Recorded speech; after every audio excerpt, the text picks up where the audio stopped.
بسم اللہ الرحمن الرحیم۔ میرا شوہر پردیس گیا تو میں نے کچھ دن کے بعد ہی شور مچا دیا کہ وہ مر گیا ہے۔ سسرال میں کوئی تھا نہیں، اس لیے کسی کو کچھ پتا نہ چلا اور میں آزاد ہو گئی اور پھر اس کے ساتھ شادی کر لی جس سے میں محبت کرتی تھی۔ شادی کے کچھ سال کے بعد دوسرے ملک چلی گئی۔ وہاں میرا شوہر جس جگہ کام کرتا تھا وہاں کے مالک کے گھر دعوت میں گئی تو سر پر دنیا گھوم گئی، کیونکہ وہاں مالک تو میرا پہلا۔ کالج سے آتے ہوئے آج پھر وہ میرے پیچھے تھا۔ میری سہیلی نے مجھے کونی مار کر اس کی طرف متوجہ کیا اور ہم دونوں کھلکھلا کر ہنس پڑی، مگر اس کی ثابت قدمی میں کوئی فرق نہ آیا اور وہ اسی طرح دھیمی رفتار سے ہمارے پیچھے چلتا رہا۔ یہ سلسلہ گزشتہ 2 مہینے سے اسی طرح جاری تھا۔ پہلے 10-15 دن تو ہم نے کوئی خاص نوٹس ہی نہیں لیا۔ ہم دونوں اپنی ہی باتوں میں اتنی مگن ہوتی کہ ارد گرد کا کوئی ہوش ہی نہیں رہتا تھا۔ کالج ہمارے گھر سے 15 منٹ کی واکنگ ڈسٹینس پر تھا۔ ہمارے گھر ایک دوسرے کے برابر تھے تو ہم دونوں ہی ساتھ ہی کالج جاتے اور واپسی میں بھی ساتھ ہی آ جاتے۔ ہمارے گھر والوں کو بھی اطمینان تھا اور اس طرح ہمارے بھائی یا ابا کو ہمیں لانے اور لے جانے کی ڈیوٹی نہیں دینی پڑتی تھی۔ میں یعنی ستارہ اور نور بچپن کی دوست تھیں۔ ہم نے ایک ہی اسکول سے میٹرک کر کے گھر سے قریبی کالج میں ہی ایڈمیشن لے لیا تھا۔ اب یہاں بھی ہم ساتھ ہی تھے۔ ہماری جوڑی ستارہ نور کے نام سے اسکول میں بھی مشہور رہی اور اب بھی ستارہ نور کی شرارتوں اور اداؤں سے کالج میں بھی خوب رونق لگی رہتی تھی۔ ہمارے ساتھ وقفے وقفے سے بہت سی لڑکیاں جڑتی رہیں، مگر کسی سے بھی ایسی قربت اور دوستی نہ ہو سکی جو ہمارے درمیان تھی۔ ہم لوگ بی اے فرسٹ ایئر میں تھے۔ یہ تب کی بات ہے، وہ نہ جانے کب ہماری طرف متوجہ ہوا۔ ہمیں کچھ دن کے بعد اس کی موجودگی کا احساس ہوا۔ کچھ دن تو ہم یہی تعین نہ کر سکے کہ آخر وہ ستارہ اور نور میں سے کس کے پیچھے ہے، مگر یہ جاننا کچھ ایسا مشکل بھی نہ تھا۔ ذرا سا توجہ دینے سے ہی اندازہ ہو گیا کہ اس بھنورے کی نظر جس پھول پر تھی اس کا نام ستارہ تھا۔ اب نور مجھے راستے بھر ٹہوکے دیتی اور چپکے میرے کانوں میں اس کے بارے میں کچھ نہ کچھ کہتی رہتی۔ دوسری جانب میں نے بالکل بے نیازی والا رویہ اپنایا ہوا تھا اور جان بوجھ کر اسے نظر انداز کر رہی تھی۔ وہ کالج کے باہر سے ہمارے پیچھے چلتا جاتا۔ موڑ پر ایک پیپل کا گھنا درخت تھا جس کے سائے میں وہ کھڑا ہمیں گھر میں داخل ہونے تک تکتا رہتا۔ یہ سب ہوتے ہوتے 2 ماہ ہو چکے تھے۔ ہم اکثر اس کے بارے میں بات کرتے۔ کوئی بڑا پکا ہی ویلا بندہ ہے، بڑی پابندی سے ہمیں گھر چھوڑنے کی ڈیوٹی نبھا رہا ہے۔ میں ہنس دیتی اور نور سے کہتی، چل ہمیں کیا، مفت کا چوکیدار ملا ہوا ہے۔ اسی طرح ہم ہنسی مذاق میں اس کا ذکر کرتے، مگر ایک دن بات اس سے زیادہ آگے بڑھ گئی۔ ہوا یہ کہ اس دن صبح جب میں نے نور کا دروازہ نوک کیا تو وہ باہر نہ آئی۔ اس کے ابا نے کہا، بیٹا رات اس کی خالہ کا انتقال ہو گیا تو دیر رات وہ اپنی اماں کے ساتھ وہاں چلی گئی ہے، اب کچھ دن کے بعد ہی لوٹے گی۔ کیا کرتی، انکل سے افسوس کیا اور کالج کے لیے اکیلی ہی بڑھ گئی۔ اب اگر گھر واپس جا کے کسی سے کہتی چھوڑنے کے لیے تو دیر ہو جانی تھی۔ اس وقت تو میں چلی گئی، مگر اصل مسئلہ تو واپسی پر ہوا۔ وہ آج بھی میرے پیچھے تھا، بلکہ مجھے اکیلا دیکھ کر اس کی نظروں میں ایک چمک سی آ گئی۔ کچھ دور جا کر جب سنسان راستہ آیا تو وہ میرے بالکل قریب آ گیا اور میرے ہاتھ میں ایک کاغذ تھما کر وہیں رک گیا۔ اتنے دنوں میں شاید میرے دل میں بھی اس کے لیے نرم گوشہ پیدا ہو چکا تھا جو میں نے اس کا دیا کاغذ کتابوں میں رکھا اور جلدی جلدی تیز قدم اٹھاتی گھر کو روانہ ہو گئی۔ فرصت ملتے ہی میں نے دھڑکتے دل سے وہ نامۂ محبت نکالا جو اس کے جذبات کا ترجمان تھا، اور اسے پڑھ کر میرا دل ایک نئی لے پر دھڑکنے لگا۔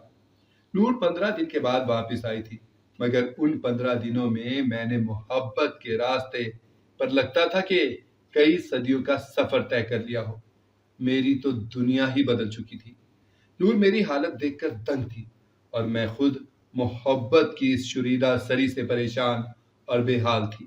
آج تک میرے اور نور کے درمیان کوئی تیسرا نہیں آیا تھا، مگر جن سے مخالف کی کشش کوئی ایسی طاقت ہے جو خونی رشتے بھی چھڑا دیتی ہے۔ تبھی تو لڑکیاں نکاح کے 3 بولوں سے بندھی تمام رشتے چھوڑ کر، اپنے پیاروں کو چھوڑ کر ایک انجان انسان کے سنگ زندگی کا سفر بتا دیتی ہیں۔ شاید یہی وہ کشش ہے جو دنیا کے ارتقاء کا ذریعہ ہے۔ سال کیسے گزر گیا پتہ ہی نہ چلا، اور فائنل ایئر کے پیپر دے کر ہم گھر بیٹھ گئے۔ اب نہ باہر جانے کا کوئی بہانہ تھا اور نہ ملنے کی کوئی سبیل۔ انہی دنوں نہ جانے کہاں سے اماں نے ڈھونڈ ڈھانڈ کر میرے لیے رشتے تلاش کرنے شروع کر دیے۔ گھر کا ماحول کچھ ایسا ہی تھا کہ لڑکیاں کچھ کہہ نہیں سکتی تھیں۔ پڑھا لکھا کر بھی لڑکیوں سے رشتہ کرتے وقت ان کی مرضی یا پسند پوچھنے کا کوئی رواج نہ تھا۔ میرے دیکھتے ہی دیکھتے کچھ ہی دنوں میں میرا رشتہ پکا کر کے رسم کر دی گئی۔ اماں کا کہنا تھا کہ ارے لڑکی کے آگے پیچھے کوئی نہیں، تو اپنے گھر میں راج کرے گی۔ یہ لڑکا اماں کے میکے کی طرف کے دور دراز کے رشتہ داروں میں سے تھا۔ میں بہت روئی تڑپی مگر کچھ کہہ نہ سکی۔ بس ایک نور ہی میری رازدار تھی جس کے کندھے پر سر رکھ کر میں رو سکتی تھی۔ اسی کے ذریعے میں نے اپنے محبوب کو آخری خط بھی لکھ بھیجا اور اپنی مجبوری بیان کی۔ جواب میں اس کا اشکوں اور شکووں بھرا خط مجھے ملا جس نے مجھے تڑپا کے رکھ دیا۔ میرے ساس سسر تو تھے نہیں، اس لیے کچھ دور کے ہی رشتہ دار تھے۔ میرے شوہر کی طرف سے تو زیادہ تیاری نہ ہوئی، بس میرے گھر والوں نے حسب استطاعت جو کر سکتے تھے وہ کیا، اور یوں میں کچھ ہی ہفتوں میں رخصت ہو کر دوسرے قریبی شہر چلی آئی۔ سسرال میں میرے شوہر کے علاوہ اس کی ایک بوڑھی پھوپھی تھی جو ساتھ ہی رہتی تھی۔ وہ بے ضرر سی خاتون تھی اور بیمار بھی رہتی تھی، اس لیے ان کے ہونے سے مجھے کوئی پریشانی نہ تھی۔ یہ دوسری بات ہے کہ میں نے بس شادی کو دل سے قبول ہی نہیں کیا تھا۔ میرے شوہر اچھی شکل کے سادہ مزاج اور محنتی انسان تھے۔ ہاں یہ ضرور کمی تھی کہ انہیں لچھے دار باتیں کرنا اور میری تعریف اور دلداری کرنا نہیں آتی تھی۔ ویسے وہ میری تمام ضروریات کا خیال رکھتے، مگر مجھے ان کی کوئی بھی بات اچھی نہیں لگتی تھی، بلکہ مجھے تو ان کا قریب آنا بھی پسند نہ تھا۔ میں ان کی لائی ہر چیز میں نقص نکالتی اور اپنے ہر رویے سے ان کی خوب حوصلہ شکنی کرتی، بلکہ تصحیق پر اتر آتی۔ وہ یا تو یہ سب سمجھتے نہیں تھے یا پھر سمجھ کر بھی نظر انداز کرنے والی پالیسی اپنائے ہوئے تھے۔ میرے ہر ستم کو ہنس کر سہ جاتے۔ میں کھانا نہیں بناتی تو باہر سے لے آتے، گھر کو گندا رکھتی تو وہ کام سے آ کر خود صفائی کر لیتے۔ مجھے سمجھ نہیں آ رہی تھی کہ یہ کس طرح کا انسان تھا جسے مجھ سے کوئی شکایت ہی نہیں پیدا ہو رہی تھی۔ میں نے اپنی سی پوری کوشش کر لی کہ وہ مجھ سے بدگمان ہو جائے، گھر میں جھگڑا ہو، کچھ تو ایسا ہو کہ جس سے بنیاد بنا کر میں اس انچاہے رشتے سے نجات حاصل کر سکوں، مگر ایسا کچھ نہ ہوا۔ ایک دن میرے شوہر گھر آئے تو کافی اداس تھے۔ مجھ سے کہنے لگے، میں باہر جا رہا ہوں۔ میں نے کافی عرصہ پہلے کوشش کی تھی، اور پھر جب تم اب میری زندگی میں آ چکی ہو تو وہ کوشش آج کامیاب ہو گئی ہے۔ اب جب کہ میں جانا نہیں چاہتا۔ میں تو یہ سن کر ہی بہت خوش ہوئی۔ میں نے فوراً اپنا رویہ اچھا کر لیا اور ان سے کہا، آپ کو ضرور باہر جانا چاہیے، یہاں تو رکھا ہی کیا ہے، باہر کی کمائی کے تو اپنے ہی مزے ہیں۔ یہ سن کر وہ میری شکل دیکھنے لگے اور حسرت بھری نگاہوں سے مجھے دیکھ کر مسکرا دیے۔ چند دن کے بعد ہی وہ باہر روانہ ہو گئے۔ مجھے تو ان کے جانے کی اتنی خوشی تھی کہ میں نے کچھ پوچھنا بھی گوارا نہ کیا کہ وہ کب آئیں گے یا کس کام کے لیے جا رہے ہیں۔ شوہر کے جاتے ہی مجھے لگا جیسے میں کسی قید سے آزاد ہو گئی ہوں۔ میں نے نور کے ذریعے اپنی پہلی محبت دلاور سے پھر سے رابطہ بحال کر لیا تھا۔ اب تو میں دوسرے شہر میں تھی اور گھر والوں کا بھی کوئی ڈر کوئی خوف نہیں تھا۔ سسرال میں بس میں تھی اور میرے شوہر کی بیمار پھوپھی، جسے نظر بھی بہت کم آتا تھا۔ میں نے دلاور سے پھر سے خط و کتابت شروع کر دی اور اسے اپنے شہر اور گھر کا پتہ بھی دے دیا۔ دوسری جانب میرے شوہر کو گئے ہوئے 3 ماہ ہو گئے تھے، مگر ابھی تک ان کا نہ تو کوئی فون آیا تھا اور نہ ہی کوئی خط۔ کوئی اور بیوی ہوتی تو فکر کے مارے ادھمری ہو جاتی، مگر میں تو خوشیوں کے جھولے میں جھول رہی تھی۔ جب میرے شوہر کو گئے 6 ماہ ہو گئے اور اس کی کوئی خبر نہ ہوئی تو میرے ذہن میں ایک منصوبہ پروان چڑھنے لگا۔ اب دلاور میرے شہر میں آ چکا تھا اور میرا کزن بن کر گھر پر بھی آ جاتا تھا۔ ہم دونوں نے منصوبہ بنا کر مشہور کر دیا کہ میرے شوہر کی پردیس میں ایک ایکسیڈنٹ میں موت ہو گئی ہے۔ کچھ عرصے کے بعد مجھے ایک انجان نمبر سے فون آیا۔ میں نے کال ریسیو کی تو دوسری طرف سے کسی شخص نے میرا نام لیا اور کہا، آپ کے شوہر کا انتقال ہو چکا ہے۔ یہ میرے لیے دنیا کی سب سے اچھی خبر تھی۔ میرا تو خوشی سے برا حال ہونے لگا۔ مطلب وہ سچ مچ مر گیا تھا، میں پوری طرح سے آزاد ہو چکی تھی۔ میرے لیے اب اپنی محبت کو حاصل کرنا بہت آسان ہو گیا تھا۔ اب میں نے بس فیصلہ کر لیا تھا کہ میں جلد ہی شادی کر لوں گی۔ ابھی عدت میں ہی تھی کہ وہ میرے شوہر کی پھوپھی کا بھی انتقال ہو گیا۔ میرے شوہر کا اس پھوپھی کے سوا کوئی نہ تھا۔ اس وجہ سے مجھے میرے شوہر کی جائیداد بھی مل گئی، کیونکہ میرا شوہر تو تھا ہی اس دنیا میں تن تنہا۔ مجھے اور کیا چاہیے تھا؟ عدت ختم ہوئی تو میری اماں نے کہا، بیٹا گھر آ جاؤ۔ میں نے ڈرامہ شروع کر دیا اور کہا، میں بس اپنے شوہر کے گھر میں ہی رہنا چاہتی ہوں، اسی کی یادوں میں زندگی گزارنا چاہتی ہوں۔ سارے کہنے لگے، ارے کتنی وفادار بیوی ہے، کیسے شوہر کے جانے کے بعد اس کے غم میں پاگل ہو گئی ہے۔ پر مجھے تو یہ سارے لوگ پاگل لگ رہے تھے۔ مجھے تو ہنسی آ رہی تھی۔ انہیں کیسے سمجھ آتی میرے گھر والوں کو کہ میں کتنی خوش ہوں اپنے شوہر کے مرنے کی خبر سے۔ اب تو مجھ پر وفادار بیوی کا لیبل بھی لگ چکا تھا۔ میں اپنے محبوب کے ساتھ باہر گھومنے جاتی، مجھے کوئی روکنے والا نہیں تھا۔ وہ مجھے ڈھیر ساری شاپنگ کرواتا، ہم سارا دن گھومتے پھرتے۔ رات کے وقت وہ مجھے گھر چھوڑ جاتا۔ نور کو نہ جانے کیا ہوا، ایک دن اس نے مجھ سے سارے رابطے ختم کر دیے اور غصے میں مجھے کہنے لگی، تم جیسی دوستوں سے تو خدا بچائے، مجھے تم سے ایسی امید نہیں تھی کوئی، تم اس قدر گر جاؤ گی، تم سے تو خدا پوچھے گا، یاد رکھنا تم کبھی خوش نہیں رہ سکو گی۔ وہ نہ جانے مجھے آخری بار کیا کیا کہہ گئی۔ مجھے ڈر لگنے لگا کہ کہیں وہ میرے سارے راز میرے گھر والوں کو ہی نہ بتا دے۔ مجھے پریشانی لگی رہی، پر گھر والوں کو جب فون کیا سب کے سب بات کرنے لگے۔ سب کا رویہ میرے ساتھ اچھا تھا، اس کا مطلب یہ تھا کہ اس نے کچھ نہیں بتایا تھا کسی کو۔ مجھے سکون مل گیا۔ ایک دن میں گھر میں بیٹھی ہوئی تھی کہ اچانک وہ آ گیا۔ میں اسے اس طرح دیکھ کر حیران ہو گئی۔ وہ کبھی بنا بتائے نہیں آیا تھا، آج اس طرح آیا۔ مجھے بہت عجیب لگا۔ میں نے کہا، خیریت، ایسے کیوں آ گئے ہو؟ وہ کہنے لگا، بس ویسے ہی تمہاری یاد آ رہی تھی تو ملنے کے لیے آ گیا۔ تمہیں اچھا نہیں لگا کیا؟ میں نے ہنستے ہوئے کہا، مجھے بھلا کیوں اچھا نہیں لگے گا؟ اچھا یہ بتاؤ کیا کھاؤ گی؟ وہ کہنے لگا، بس ایک کپ چائے پیوں گا۔ میں اس کے لیے کچن میں آئی اور چائے بنانے لگی، پر اس کے چہرے پر عجیب سی پریشانی چھائی ہوئی تھی۔ نہ جانے وہ کن خیالوں میں گم تھا۔ میری بات کا بہت چھوٹا چھوٹا تھوڑا تھوڑا جواب دے رہا تھا۔ میں اس کے چہرے کو بس دیکھ رہی تھی۔ نہ جانے اسے کیا ہو گیا تھا، جیسے وہ پوری رات سویا ہی نہ ہو۔ میں نے اس سے پوچھا، کیا ہوا ہے، رات بھر سوئے نہیں کیا؟ تو وہ کہنے لگا، نہیں ایسی کوئی بات نہیں ہے، سویا تھا، تم پریشان مت ہو۔ وہ چائے پی کر جانے لگا۔ میں نے کہا، تم نے نکاح کے بارے میں کیا سوچا ہے؟ وہ کہنے لگا، ابھی اس بارے میں کچھ سوچا نہیں ہے۔ میں نے حیرت سے کہا، کیا مطلب ہے تمہارا؟ دھوکہ دے رہے ہو مجھے جو نکاح نہیں کرنا چاہتے؟ وہ کہنے لگا، ارے غصہ کیوں کر رہی ہو؟ میں نے کوئی ایسی بات کی ہے کہ میں تم سے نکاح نہیں کروں گا؟ میں تو یہ کہہ رہا ہوں کہ پہلے یہ تو کنفرم کر لو کہ سچ میں تمہارا شوہر مرا ہوا ہے یا نہیں۔ میں نے غصے میں کہا، مجھ سے پیچھا چھڑانے کی کوشش کر رہے ہو جو یہ ڈرامے کر رہے ہو؟ بتایا بھی تھا تمہیں کہ اس کے کسی دوست نے کال کر کے بتایا ہے کہ وہ مر چکا ہے، پھر کیوں یقین نہیں تمہیں میری بات کا؟ وہ کہنے لگا، ارے پاگل ہو کیا، سمجھ نہیں آتا، اگر وہ مرا ہوا نہ ہوا تو؟ اور نکاح پہ نکاح نہیں ہوتا۔ وہ یہ غصے میں کہہ کر چلا گیا۔ میں نے غصے میں ٹیبل سے ساری چیزیں نیچے پھینک دی۔ مجھے غصہ آنے لگا اس پر۔ آخر اب وہ ایسا کیوں کر رہا تھا میرے ساتھ؟ حالانکہ پہلے تو اسے پکا یقین نہیں تھا کہ میرا شوہر مر چکا ہے، پھر بھی شادی کے لیے مان گیا تھا، پر اب نہیں مان رہا تھا۔ آخر ہوا کیا تھا؟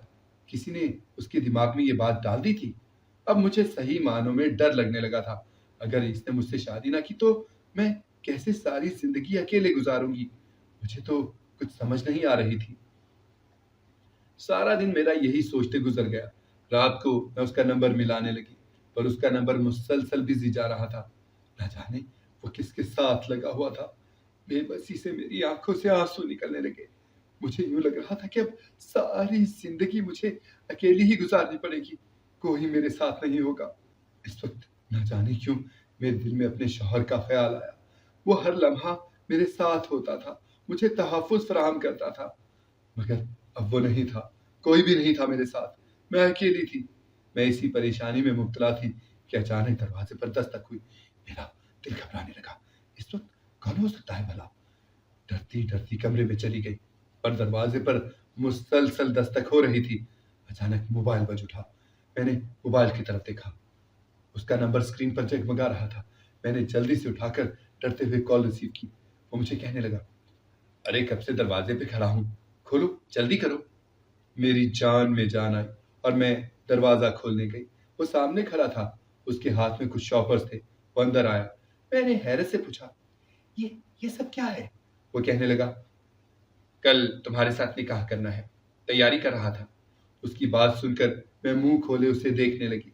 میں جو کچھ دیر پہلے تک نہ جانے کیا کیا اس کے بارے میں سوچ رہی تھی، مجھے سب سے زیادہ اب خود پر غصہ آنے لگا۔ میں کیسے اس کی محبت پر شک کر رہی تھی؟ مطلب وہ تو سچ میں مجھ سے نکاح کرنا چاہتا تھا۔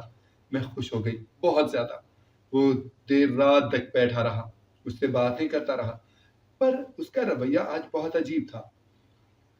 اس نے ایک بار بھی میری طرف نگاہ اٹھا کر نہ دیکھا، کبھی کہیں دیکھتا تو کبھی کہیں، جیسے وہ مجھ سے نگاہیں چرا رہا ہو۔ میں اس کی حالت سمجھنے کی کوشش کر رہی تھی۔ پھر وہ کافی رات کو واپس جانے لگا۔ میں منتظر رہی کہ وہ مجھے دیکھے گا، پر اس نے نہیں دیکھا مجھے۔ نہ جانے اس شخص کو کیا ہو گیا تھا، کیوں ایسے بیہیو کر رہا تھا۔ اگلے دن ہمارا نکاح ہو گیا۔ میں تو بہت خوش تھی، وہ بھی لگ تو خوش رہا تھا، پر اس کے چہرے پر وہ خوشی نہیں تھی جو میں دیکھنا چاہتی تھی۔ آخر جب گھر بالکل خالی ہو گیا، میں اس کے پاس گئی اور اس سے پوچھنے لگی، کیسی لگ رہی ہوں؟ وہ بنا دیکھے ہی جواب دیتا ہوا بولا، پیاری لگ رہی ہو۔ میں نے کہا، اب دیکھ تو لو، بیوی ہو تمہاری۔ وہ بنا میری طرف دیکھے اٹھ کر چلا گیا۔ وہ مجھ سے دور دور رہنے لگا، مجھے کہتا، مصروف ہوں، یہ ہے وہ ہے بہانے۔ بس وہ مجھ سے بہت دور دور رہنے لگا۔ مجھے یاد تھا کہ نکاح سے پہلے تک وہ سلام لے لیتا تھا، ہاتھ ملا لیتا تھا، مگر نکاح کے بعد اس نے ہاتھ تک نہ ملایا، میری طرف دیکھا تک نہیں تھا۔ نہ جانے اسے کیا ہوتا جا رہا تھا۔ ایسے ہی میری شادی کو نہ جانے کتنے سال گزر گئے۔ وہ باہر چلا گیا، کچھ عرصہ باہر رہا۔ جب چھٹی آتا میری طرف دیکھتا تک نہیں تھا، جو کہتا تھا کہ تمہیں دیکھتے دیکھتے جی نہیں بھرتا۔ بس آتا اور مجھے میری ضرورت کی چیزیں دے جاتا، کبھی میرے قریب نہ ہوا۔ ایک دن مجھے کہنے لگا، کچھ دنوں تک باہر جانے کا پلان ہے، اپنی تیاری رکھنا، تمہیں بھی اس بار اپنے ساتھ لے کر جاؤں گا۔ میں نے کہا، ہاں چلو ٹھیک ہے۔ وہ مجھے لینے آیا۔ ایئرپورٹ پر وہ میرے ساتھ بیٹھا ہوا تھا۔ اس کی نگاہوں سے یوں لگ رہا تھا جیسے وہ رو رہا ہو، اس کی آنکھیں جیسے پانی سے بھری ہوں۔ ابھی فلائٹ میں کافی ٹائم تھا۔ اس نے میرے کندھے پر سر رکھا، پھر اچانک سے اس نے اپنا سر اٹھا لیا جیسے اسے کوئی کرنٹ لگا ہو۔ میں نے پوچھا، کیا ہوا؟ وہ مجھ سے نگاہیں چھپا کر اپنے آنسو صاف کرتا ہوا کہنے لگا، کچھ آنکھ میں چلا گیا ہے۔ میں نے پوچھا، کیا ہوا کیا ہے؟ وہ کہنے لگا، کچھ نہیں، اور اپنی آنکھیں رگڑنے لگا، پر مجھے تو لگ رہا تھا کہ وہ رو رہا ہے۔ مجھے کہنے لگا، ایک وعدہ کرو گی میرے ساتھ، میری ہمیشہ بات مانو گی؟ اس نے ہاتھ آگے کیا اور میں نے اس کے ہاتھ پر ہاتھ رکھ دیا۔ وعدہ کرتی ہوں بابا، ہمیشہ بات مانوں گی۔ ہم لوگ باہر آ گئے تھے، 2 دن ہو گئے تھے باہر آئے ہوئے، مگر وہ ہمیشہ کی طرح اب بھی مجھ سے دور دور تھا۔ رات کا وقت تھا، وہ کمرے میں آیا اور کہنے لگا، کل تیار رہنا، میرے باس کے گھر میں دعوت ہے، چلیں گے۔ میں نے بے دلی سے کہا، مجھے کہیں نہیں جانا۔ وہ کہنے لگا، ارے ایسے کیسے نہیں جانا بھائی، جانا تو پڑے گا، میں جو کہہ رہا ہوں۔ میں نے کہا، اچھا ٹھیک ہے۔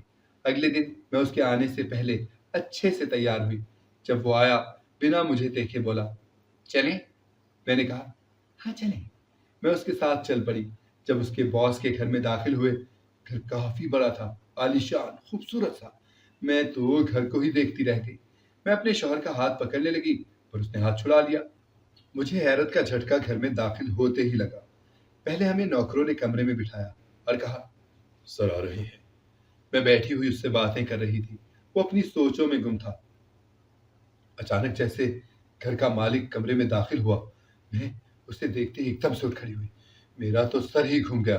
اچانک اس نے میرا ہاتھ پکڑا اور گھر کے مالک کے پاس لے گیا اور میرا ہاتھ اس کے ہاتھ میں دے کر بولا، یہ لیں آپ کی امانت، خدا کی قسم کوئی خیانت نہیں کی میں نے۔ میں کبھی کسی کو دیکھتی تو کبھی کسی کو، کیونکہ گھر کا مالک تو میرا پہلے والا شوہر تھا جس کی محبت آج بھی کہیں دل میں موجود تھی۔ وہ میرا ہاتھ میرے پہلے والے شوہر کو پکڑا کر کہنے لگا، سوری، مجھے معاف کر دینا۔ وہ یہ کہہ کر رکا نہیں، وہاں سے چلا گیا۔ میرے پہلے شوہر نے میرا ہاتھ چھوڑ دیا۔ میں نے روتے ہوئے کہا، میرا تو اس سے نکاح ہوا تھا، تم تو مر گئے تھے۔ اس نے پھر سے میرا ہاتھ پکڑ لیا اور کرسی پر بٹھا کر بولا، اگر تم سے محبت نہ ہوئی ہوتی تو چھوڑ کے جا چکا ہوتا۔ میں تو موت سے بھی لڑ گیا تمہاری خاطر۔